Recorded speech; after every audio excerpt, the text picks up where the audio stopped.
করেছি শুরু, জ্ঞান সাধনায় হব ধ্যানী, জানবো কুরআন হাদিস আমি ইনশাআল্লাহ। আসসালামু আলাইকুম ওয়া রাহমাতুল্লাহি ওয়া বারাকাতুহু। আল হিকমা চ্যানেলের 30 দিন ব্যাপী দোয়া শেখার চ্যালেঞ্জে আজকে 10ম দিনের প্রথম পর্ব আপনাদের সকলকে স্বাগতম। আশা করছি আপনারা সকলেই ভালো আছেন, সুস্থ আছেন। সকলেই বলি আলহামদুলিল্লাহ।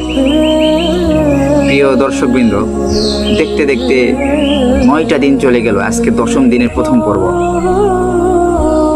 তো আল্লাহ পাক রব্বুল আলামিন জানি না আমাদেরকে কতটুকু এই দোয়াগুলো শেখার মতো সেই নিয়ামতটুকু দান করছেন। আমরা অনেকেই অন্যান্য সকল ধরনের ভিডিও দেখি, বিনোদনমূলক ভিডিও দেখি, কিন্তু আমাদের জীবনের জন্য গুরুত্বপূর্ণ যে ভিডিওগুলো রয়েছে, গুরুত্বপূর্ণ যে আমলগুলো রয়েছে, এই আমলগুলো আর ভিডিওগুলো আমরা দেখি না। চোখের সামনে আসলেও কি আমরা স্ক্রল করে চলে যাই। এটা বলবো না যে আমার ভিডিওর কোনো ব্যর্থতা, এরকম বলবো না। বলবো যে আপনাদের তকদিরের ব্যর্থতা, এটাই বলবো। কারণ আপনাদের তকদিরে হয়তো বা এই ধরনের আমল করার মতো সেই নিয়ামতটুকু আল্লাহ তাআলা দান করেন না। যদি দান করতেন তাইলে প্রত্যেকটা ভিডিওই দোয়ার ভিডিও আপনারা প্রতিনিয়ত দেখতেন। যারা আমাদের ভিডিওগুলো দেখেন, আপনাদের সকলকে যেন আল্লাহ তাআলা অনেক গুরুত্বপূর্ণ যে আমলগুলো রয়েছে, যা আমরা আজও জানি নাই, সেগুলো না যেন সঠিকভাবে আমল করা তৌফিক দান করেন। এবং আজ পর্যন্ত আমরা যা জানলাম, এই প্রত্যেকটা আমল যেন সঠিকভাবে করা তৌফিক দান করেন। এছাড়াও আপনাদের সকলকে যেন আল্লাহ তাআলা পরিপূর্ণ নেক হায়াত ও নেক হেদায়েত দান করেন। আমরা সকলে বলি আমিন। তো সুপ্রিয় দর্শক মণ্ডলী, গত 9ম দিন পর্যন্ত আমরা বিভিন্ন দোয়া কালাম শিখছি। গত পর্বের দ্বিতীয় পর্বে আমরা শিখছি দরুদ শরীফ। তো আজকে আমি আপনাদের মাঝে এই নামাজের জন্যই প্রত্যেকটা নামাজে শেষ মুহূর্তে একটি দোয়া বলতে হয় যখন আমরা আখেরি বৈঠকে বসি। এই দোয়াটি হচ্ছে দোয়ায়ে মাসুরা। আজকে আমি আপনাদের মাঝে এই দোয়ায়ে মাসুরাটুকু জানাবো। তো আপনারা সকলেই এই ভিডিওটি মনোযোগ দিয়ে দেখবেন এবং শুনবেন। আশা করছি আপনাদের অনেক অনেক লাভ হবে।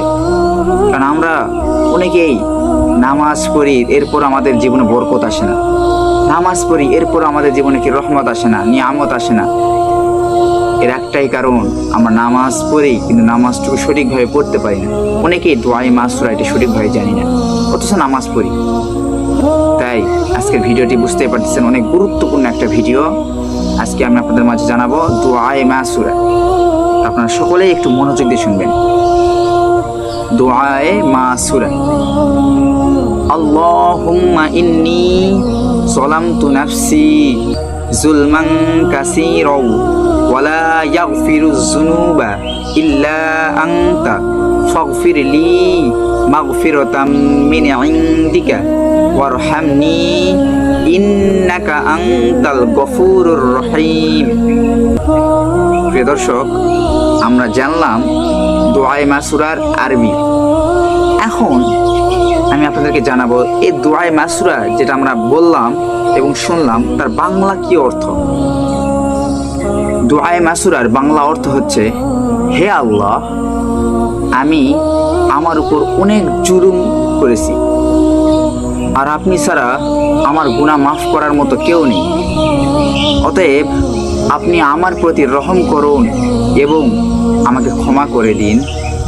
নিশ্চয় আপনি ক্ষমাশীল এবং পরম দয়ালু। প্রিয় দর্শক, এই দোয়ায়ে মাসুরা কত সুন্দর একটি বাংলা অর্থ, তাই না? তার মানে কি দোয়াটা আসলে অনেক গুরুত্বপূর্ণ। এই দোয়ার মাধ্যমে আমরা আল্লাহর কাছে নিজেকে ছোট করতেছি, আল্লাহর কাছে গুনাহ থেকে মাফ চাচ্ছি, আল্লাহর কাছ থেকে রহম চাচ্ছি। এত গুরুত্বপূর্ণ দোয়া আমরা অনেকেই জানি না, যার জন্যই দেখবেন যে আমাদের জীবনে কোনো বরকত নাই, জীবনে কোনো রহমত নাই, জীবনে নিয়ামত নাই, শান্তি নাই, কোনো কিছু নাই। যদি আমরা সঠিকভাবে প্রত্যেকটা নামাজে এই দোয়ায়ে মাসুরাটুকু বলতে পারতাম, তাইলে আল্লাহ তাআলা হয়তো বা এই দোয়ায়ে মাসুরার জন্য আমাদের জীবনে নিয়ামত দান করতেন। জীবনের সকল ধরনের খারাপ অশান্তিগুলো দূর করে দিয়ে একদম প্রশান্তি দান করতেন। তো প্রিয় দর্শক, আমরা যে দোয়ায়ে মাসুরাটুকু জানলাম এবং তার বাংলা অর্থ জানলাম, একবার শুনে তো আপনাদের অনেকেরই মুখস্থ হয় না। চলুন আর একবার এক সুন্দরভাবে মাথা ঠান্ডা করে আমি যা বলতেছি আপনারাও সেইভাবেই বলবেন।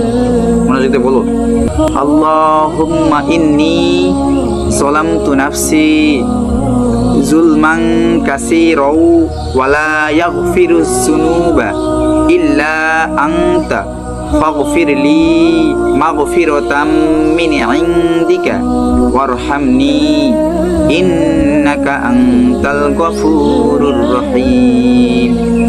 এটা দর্শক আমরা জানলাম দোয়ায়ে মাসুরা। ইতিমধ্যেই অনেকেরই হয়তোবা এই দোয়ায়ে মাসুরা মুখস্থ হয়ে গেছে। যাদের এখনো মুখস্থ হয় নাই তারা আর 1 থেকে 2 বার এই ভিডিওটি মনোযোগ দিয়ে দেখব এবং প্রত্যেকেই এই ভিডিওটি বেশি বেশি শেয়ার করব নিজের আপনজনদের কাছে। কারণ আমরা চাই আমরা নিজেরাও জান্নাতে যাব, নিজেরাও রহমত পাবো, আমাদের আত্মীয় স্বজন যারা প্রতিবেশী রয়েছে, খুব ক্লোজ যে বন্ধু বান্ধব রয়েছে, তারাও যেন জান্নাতে যায়, তারাও যেন আল্লাহর রহমত থেকে বঞ্চিত না হয়। এই জন্য আমরা সকলেই এই ভিডিওটি প্রত্যেকটা বন্ধু বান্ধবকে, আত্মীয় স্বজনকে শেয়ার করে দেব এবং আমাদের ফেসবুকের প্রোফাইলেও এটা শেয়ার করে রাখবো, যাতে করে পরবর্তীতে যে কোনো সময় আমরা এই দোয়ায়ে মাসুরার বাংলা অর্থ এবং আরবি দুটোই সহি শুদ্ধভাবে জানতে পারি। আর আপনাদের সকলের কাছে অনুরোধ, আপনারা এখনও যারা আমাদের এই দোয়ার চ্যালেঞ্জে অংশগ্রহণ করতে পারেন নাই, শুধুমাত্র কি আমরা এই দোয়ার চ্যালেঞ্জেই অংশগ্রহণ করব এমন না তো। ইনশাআল্লাহ আগামীতে আরও কত ধরনের কত চ্যালেঞ্জ আসবে, কত হাদিস শেখাবো আপনাদেরকে, কত দোয়া কালমা শেখাবো, সূরা কেরাত শেখাবো, সেইগুলো যেন আপনারা সকলেই পার্টিসিপেট করতে পারেন, সেগুলো যেন আপনারা প্রত্যেকেই সঠিকভাবে জানতে পারেন। এই জন্য হলেও আমাদের এই আল হিকমা ইউটিউব চ্যানেল সাবস্ক্রাইব করবেন এবং পাশে থাকা বেল আইকনটি ক্লিক করে রাখবেন, যাতে করে প্রত্যেকটা ভিডিও নোটিফিকেশান আপনাদের প্রত্যেকের মোবাইলে চলে যায়। কারণ আমরা এই চ্যানেলটি শুধুমাত্র তৈরি করেছি আপনাদের কাছে ইসলামের সঠিক দোয়া, হাদিস, সূরা কেরাত এইগুলো জানানোর জন্য। আর যারা ফেসবুক পেজ থেকে দেখতেছেন এই পেজটিও ফলো করে রাখবেন, এখানে সকল ধরনের সকল আপডেট আপনারা পেয়ে যাবেন। তো আজকে 10ম দিনের প্রথম পর্ব আমি এখানেই শেষ করছি। ইনশাআল্লাহ আজকে দ্বিতীয় পর্বে আপনাদের সামনে আবার আমি হাজির হয়ে যাব। ততক্ষণ পর্যন্ত আপনারা সকলেই ভালো থাকবেন, সুস্থ থাকবেন, নিজেরা সঠিকভাবে আমল করবেন। আসসালামু আলাইকুম ওয়া রাহমাতুল্লাহি ওয়া বারাকাতুহু।